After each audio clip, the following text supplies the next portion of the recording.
grief is like this journey where it's like a tunnel full of twists and turns. You can kind of see the light at the end, but you're not 100% sure how to get to it. For the founders of the Place to Be Grief Library, books were a refuge in their ongoing healing journey after the Lapu-Lapu Day tragedy. This is the Place to Be Grief Library. No due dates, no late fees, and we just really hope that folks can find something that resonates with them and supports you through your grief and healing processes.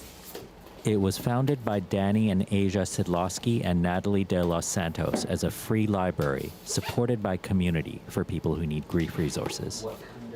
It started right after Lapu-Lapu Day. Everybody was coming together and offering something. We're book people, so we thought, if that's our special power, how can we utilize that to give back to our community and support folks who need it right now? It's a lonely feeling, and I think even just reading one sentence or one whole book, like if you're able to feel seen or understood through that, it just makes you feel so much less alone. The library is housed in Tahanan Studio, a creative community space founded by Lele Chan. It became a healing place for many members of the Filipino community after April 26th.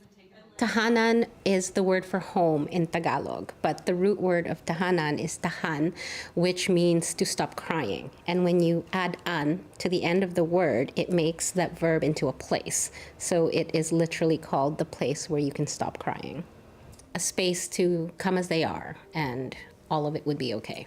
And I named it years ago and had no idea the depth of that meaning until we experienced what we did, and it just was so fitting. The library houses books on grief and healing as well as ones on Filipino culture.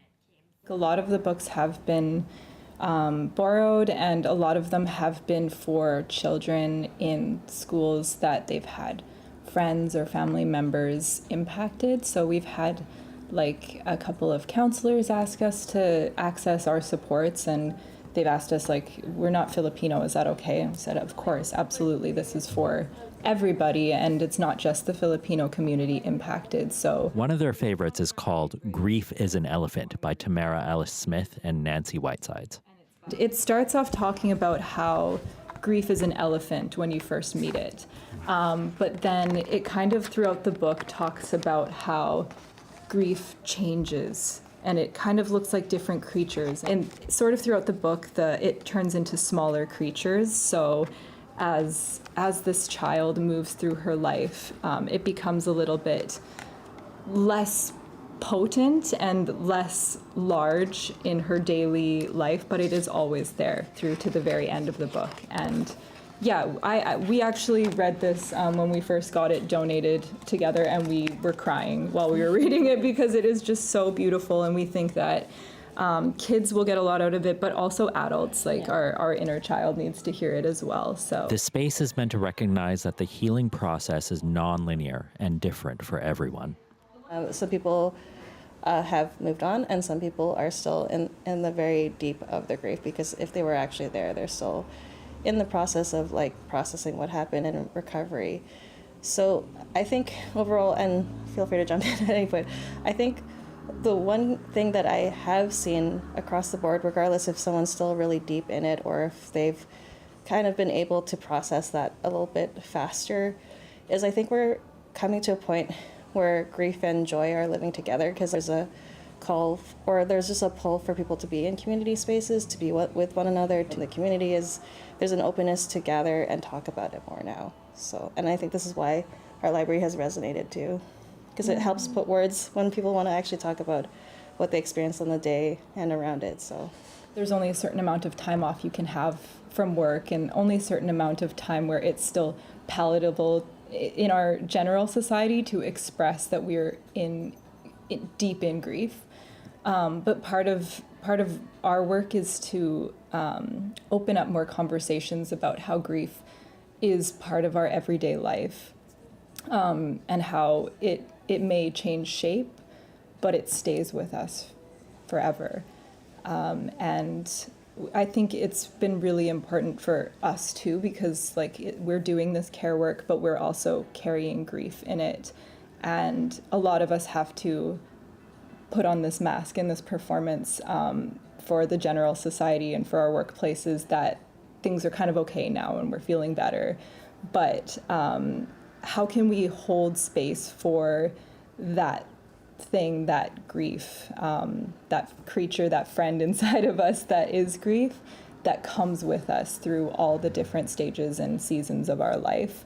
And I think that's why we kind of want to offer resources as much as we can, because even when the general society moves on and, you know, the news stops covering it and all those things, we are still going to be carrying this. And we need to be able to build resilience and build connections with each other so that as we continue to need each other and need these supports, they will be there. We have a concept called kapwa, and it's about a shared humanity. Like, we are all connected spiritually. There's a Filipino indigenous folk belief that, you know, a healer can't heal themselves. And so it's our shared humanity, it's the connection to land, it's about being together where we heal. And so many of us who are leading things like the Grief Library or our community leaders, we're also burning out. So being in this space where we can help each other heal and together is 100% part of that spiritual core aspect of kapwa. The founders of the Grief Library are looking to broaden it in several ways, including a book club. They're also collecting submissions for a book of their own, an anthology reflecting the community's response to Lapu-Lapu Day 2025.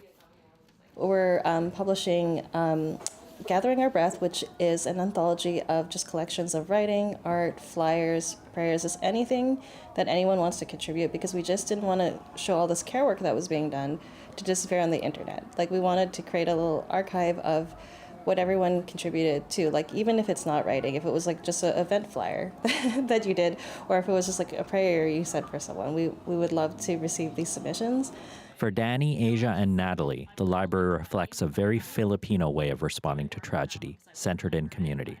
Just being together and just having a space like Tahanan with its doors open feels very true to how Filipinos not just grieve, but how we celebrate and how we exist in this world. We're very interconnected. And I think this library is part of that, this space is part of that, and all of the events and community gatherings that we've been putting together have been kind of a continuation of that tradition and that cultural aspect of being Filipino.